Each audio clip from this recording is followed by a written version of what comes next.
Bismillahirrahmanirrahim. Assalamualaikum warahmatullahi wabarakatuh. Perkenalkan, nama saya Animatur Rois, NIM 1021930 dari kelas SMP. Di sini saya mendapatkan tugas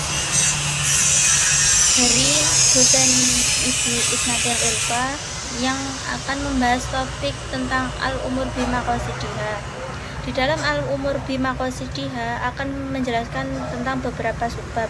Yang pertama yaitu tentang pengertian, yang kedua tentang dasar kaidah, yang ketiga tentang prinsip niat, yang keempat ta'yin al-niat, yang kelima hukum niat dalam ibadah dan non-ibadah, yang keenam kaidah-kaidah turunan dan contoh penerapannya.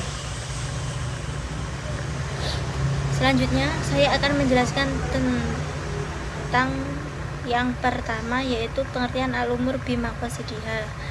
Maqasid secara bahasa merupakan bentuk jamak dari maksud yang berarti bertujuan, sedangkan kata al-umur merupakan bentuk jamak dari kata al-amr yang berarti perbuatan atau tingkah laku. Sedangkan menurut ahli fikih Al-Syekh Mustafa Az-Zarqo, yaitu segala aktivitas dan tindakan hukum orang baik secara maupun perbuatannya, hasil dan hukum masing-masing itu berbeda, yang kemudian berdampak pada perbedaan maksud orang yang bersangkutan dari aktivitas dan tindakan hukumnya.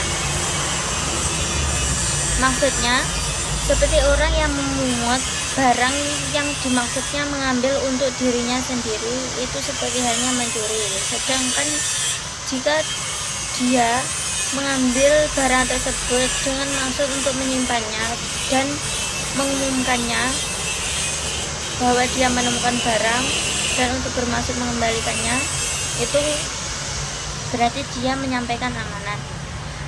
Selanjutnya saya akan menjelaskan tentang poin B, dasar kaidah Al-Umur Bimaqasidihah. Sebagaimana diketahui bahwa setiap kaidah-kaidah fikih memiliki landasan dalil. Adapun dalil-dalil kaidah asasi yang berada di dalam Al-Quran dan Al-Hadis. Yang pertama saya akan menjelaskan tentang yang di dalam Al-Quran.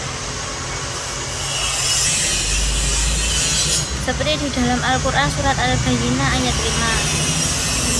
Bismillahirrahmanirrahim. Wa ma umiru illa liya'budullaha mukhlishina lahuddina hunafa wa yuqimuna sholata wa yutuz zakata wa dzalika dinul qayyimah.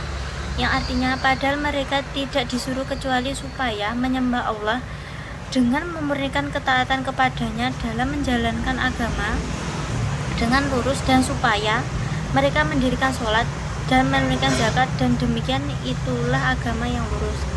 Selanjutnya di dalam hadis yang diriwayatkan Ahmad bin Hanbal dari Abi Hurairah radhiyallahu anhu yang berbunyi yub'atsun nasu 'ala niyatihim, yang artinya manusia dibangkitkan sesuai dengan niatnya masing-masing. Ayat-ayat Al-Quran di atas sebagai dasar dibentuknya kaidah yang telah diperkuat oleh hadis-hadis, yaitu bahwa setiap tujuan atau niat dari amal perbuatan harus dikerjakan dengan ikhlas karena Allah Subhanahu wa Ta'ala. Selanjutnya saya akan menjelaskan tentang prinsip-prinsip niat. Yang pertama, niat secara etimologi adalah sengaja atau al-qasdi, sedangkan secara terminologi adalah menyengaja, yang berarti menurut mayoritas ulama fikih bahwa tempat niat berada di dalam hati. Meskipun demikian, sebaiknya dengan ucapan lisan sekedar untuk menolong dan membantu gerakan hati. Adapun syarat diterimanya ibadah atau perbuatan ibadah, yaitu ada 3 syarat sebagai berikut. Yang pertama yaitu dengan adanya niat yang ikhlas karena Allah Ta'ala di dalam hati. Yang kedua, perbuatan atau pekerjaan tersebut harus sesuai dengan syariat atau yang disyariatkan Allah dan dicontohkan oleh Rasulnya. Yang ketiga, melakukan niat sampai akhir pekerjaan ibadah. Selanjutnya saya akan menjelaskan poin D, ta'yin al-niat. Ta'yin menurut bahasa adalah menentukan. Maksudnya adalah jika niat puasa harus memberikan penjelasan atau rincian atas ibadah yang ingin dikerjakan. Selanjutnya seperti dalam hal sholat 5 waktu juga yang harus ditentukan waktunya, jenis sholatnya ketika niat agar tidak sama dengan sholat yang lainnya. Ini merupakan pendapat dari Al-Malikiyah, Asy-Syafi'iyah, dan Al-Hambali. Namun bagi kalangan Hanafiyah itu yang dijelaskan adalah tentang hal puasa. Tidak perlu adanya penentuan puasa dalam niat, cukup dengan niat puasa, sebab dalam puasa Ramadan tidak mungkin dilakukan di luar Ramadan. Lebih bahwa puasa itu ibadah yang sempit waktunya.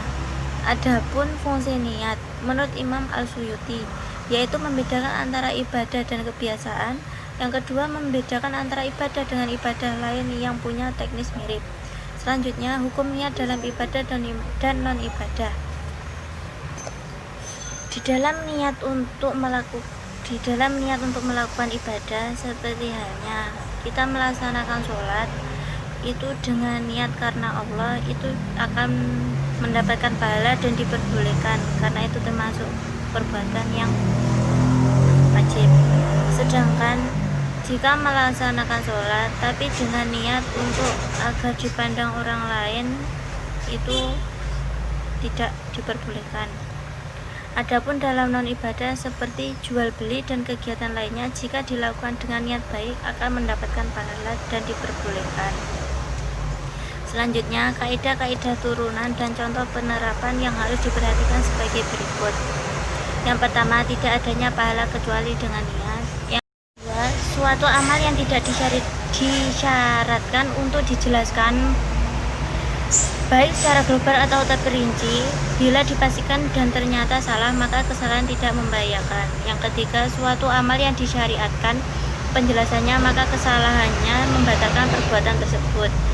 Adapun contoh penerapan yaitu sebagai berikut. Apabila seseorang membeli anggur dan niatnya untuk dimakan sendiri, maka itu hukumnya boleh. Namun jika dijadikan untuk hal yang kurang baik seperti halnya khamr, maka hukumnya haram. Adapun contoh lain yaitu apabila seseorang menabung di bank konvensional dengan niat untuk mengamankan uang karena darurat, itu diperbolehkan. Namun jika dengan niat untuk memperoleh bunga, maka hukumnya haram.